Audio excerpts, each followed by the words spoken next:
Hi ನಮಸ್ತೆ ಎಲ್ಲರಿಗೂ zoom cooking ಚಾನಲ್ಗೆ ಸ್ವಾಗತ. ಇವತ್ತಿನ ರೆಸಿಪಿ ದಪ್ಪಮೆಣಸಿನ್ಕಾಯಿ ಗ್ರೇವಿ ಮಾಡೋದು ಹೇಗೆ ಅಂತ ಹೇಳ್ಕೊಡ್ತಾ ಇದ್ದೀನಿ, ಬನ್ನಿ ನೋಡ್ಕೊಳ್ಳಿ. ಬೇಕಾಗಿರೋ ಸಾಮಗ್ರಿಗಳನ್ನ ತೋರಿಸ್ತಾ ಇದ್ದೀನಿ.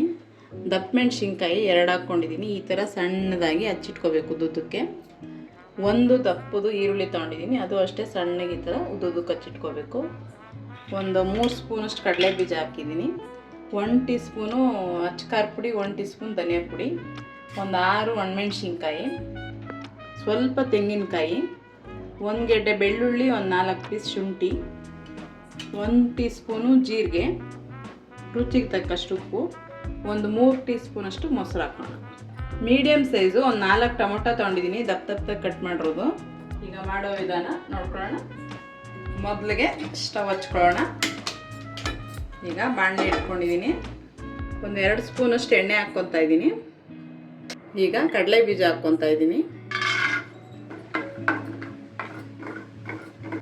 ಇವಾಗ ತೆಂಗಿನಕಾಯಿ ಹಾಕ್ಕೊತಾ ಇದ್ದೀನಿ. ತೆಂಗಿನಕಾಯಿ ಬದಲು ಕೊಬ್ಬರಿ ಇದ್ರೂ ಹಾಕ್ಬೋದು. ಬೆಳ್ಳುಳ್ಳಿ ಶುಂಠಿ ಹಾಕ್ಕೊತಾ ಇದ್ದೀನಿ.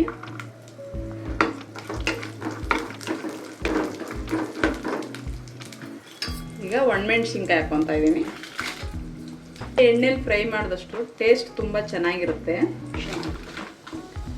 ಈ ಥರ ಗೋಲ್ಡನ್ ಕಲರ್ ಬರೋವರೆಗೂ ಹುರ್ಕೋಬೇಕು. ತುಂಬ ಸೀದಿಸ್ಬಾರ್ದು ಅಥವಾ ಹಸಸ್ಕು ಇರಬಾರ್ದು. ಇದೆಲ್ಲ ಹುರಿದು ಫ್ರೈ ಆಗಿದೆ. ಇವಾಗ ರುಬ್ಕೋಬೇಕು. ಇದು ಆರಿದ್ಮೇಲೆ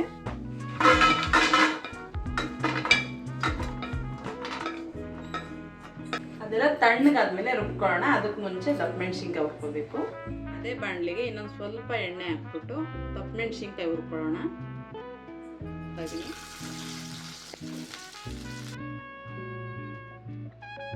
ಒಂದು ಸ್ವಲ್ಪ ಉಪ್ಪು ಹಾಕ್ಕೊಳ್ಳೋಣ. ದಪ್ಪಮೆಣಸಿನ್ಕಾಯಿಗೆಲ್ಲ ಇಟ್ಕೋಬೇಕಲ್ಲ, ಅದಕ್ಕೋಸ್ಕರ.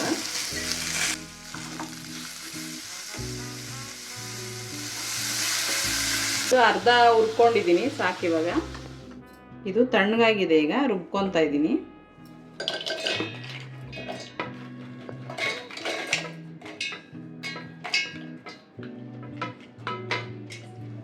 ಈಗ ಟೊಮೊಟೊನು ರುಬ್ಬಕ್ಕೆ ಹಾಕ್ಕೋಬೇಕು. ರುಬ್ಕೊಂಬರೋಣ.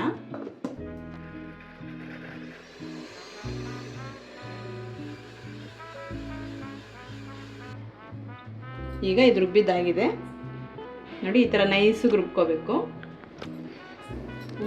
ಸ್ವಲ್ಪ ಎಣ್ಣೆ ಹಾಕ್ಕೊತಾ ಇದ್ದೀನಿ. ನಾನು ಮೊದಲಿಂದನೂ ಸ್ವಲ್ಪನೇ ಎಣ್ಣೆ ಹಾಕ್ಕೊತಾ ಇರೋದು, ಜಾಸ್ತಿ ಏನು ಬಳಸ್ತಾ ಇಲ್ಲ.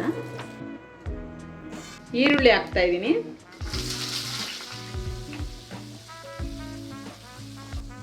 ಈಗ ರುಚಿಗೆ ತಕ್ಕಷ್ಟು ಉಪ್ಪು ಹಾಕ್ತಾ ಇದ್ದೀನಿ. ಆವಾಗಲೇ ಸ್ವಲ್ಪ ಹಾಕಿದ್ದೆ ದಪ್ಪಮೆಣಸಿನ್ಕಾಯಿಗೆ, ನೋಡ್ಕೊಂಡು ಹಾಕೋಬೇಕು.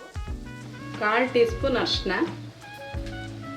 ಈಗ ರುಬ್ಬಿರೋ ಮಸಾಲೆ ಹಾಕ್ಕೊತಾ ಇದ್ದೀನಿ.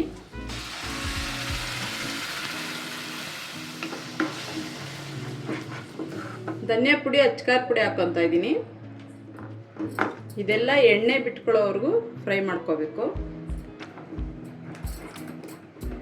ಸ್ವಲ್ಪ ಮೊಸರು ಹಾಕ್ಕೊತಾ ಇದ್ದೀನಿ.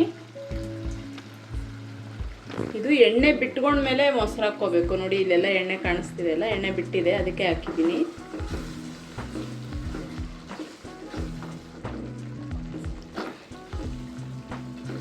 ಸ್ವಲ್ಪ ನೀರು ಹಾಕ್ಕೊತಾ ಇದ್ದೀನಿ.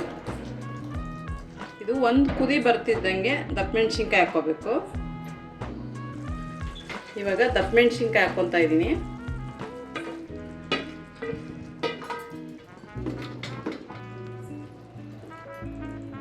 ಇದೇನು ಜಾಸ್ತಿ ಬೇಯೋದು ಬೇಡ ಗ್ರೇವಿಲಿ, ಸ್ವಲ್ಪ ಹೊತ್ತಿದ್ರೆ ಸಾಕು.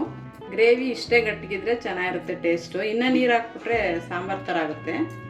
ಅದಕ್ಕೆ ಇಷ್ಟೇ ಇರಬೇಕು ನೋಡಿ. ಇದು 2 ನಿಮಿಷ ಅಷ್ಟೇ ಈ ಥರ ಮುಚ್ಚಿಬಿಟ್ಟು ಬೇಯಿಸ್ಕೊಳ್ಳಿ. ಗ್ರೇವಿ ರೆಡಿಯಾಗಿದೆ. ಇಷ್ಟು ಬೆಂದರೆ ಸಾಕು. ಈಗ ಸರ್ವ್ ಮಾಡೋಣ.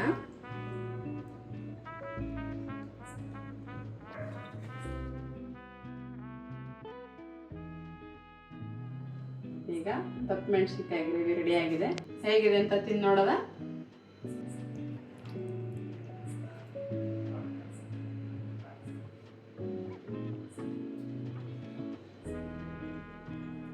ಖಾರ, ಉಪ್ಪು ಮತ್ತು ಮಸಾಲೆ ಎಲ್ಲ ಕರೆಕ್ಟಾಗಿದೆ, ಪರ್ಫೆಕ್ಟಾಗಿ. ತುಂಬ ರುಚಿಯಾಗಿದೆ. ಮೆಣಸಿನ್ಕಾಯಿ ತುಂಬ ಬೆಂದಿಲ್ಲ, ಅರ್ಧಂಬರ್ಧ ಬೆಂದು ಕ್ರಿಸ್ಪಿಯಾಗಿದೆ. ಒಳ್ಳೆ ತುಂಬ ಚೆನ್ನಾಗಿದೆ ಟೇಸ್ಟು. ಇದು ಹೇಗಿತ್ತು ಅಂತ ಹೇಳಬೇಕು ಅಂದರೆ ನೀವು ಮನೇಲಿ ಟ್ರೈ ಮಾಡಬೇಕು, ಅವಾಗಲೇ ಗೊತ್ತಾಗೋ ಟೇಸ್ಟು.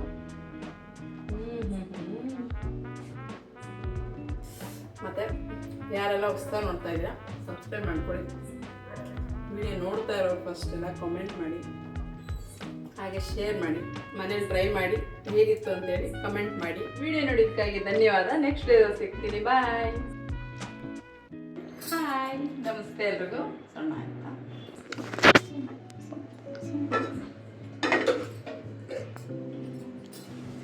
ಏನು ಹಂಗೆಲ್ಲ ಮಾಡ್ತೀಯ ಫೇಸು? ಈ ಥರ ಗೋಲ್ಡ್ ಹಾಂ, ಸೀದಿಸ್ಬಾರ್ದು, ತುಂಬ ಸೀದಿಸ್ಬಾರ್ದು, ಅಲ್ಲ ಸೀದಿಸ್ಕೂಡ್ದು. ಹಲೋ ಅಮ್ಮ, this is not a good. ಸೀದಿಸ್ಕೂಡ್ದು ಹೋಗತ್ತೆ. ಹಾಂ ಹೇಳು. ಮೀಡಿಯಮ್ ಸೈಜು ಒಂದು 4 ಟೊಮೊಟೊ ಹಾಕ್ಕೊಂಡಿದ್ದೀನಿ, ದಪ್ಪ ಕಟ್. ಎಕ್ಸ್ಕ್ಯೂಸ್ ಮೀ, ಸಾರಿ.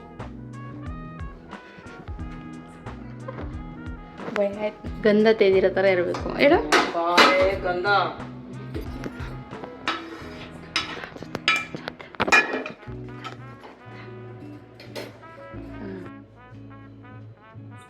ಕಣ್ಣು ಸ್ವಲ್ಪ ದೊಡ್ಡದಾಗಿ ಬಿಡೋಕ್ಕಲ್ವಾ?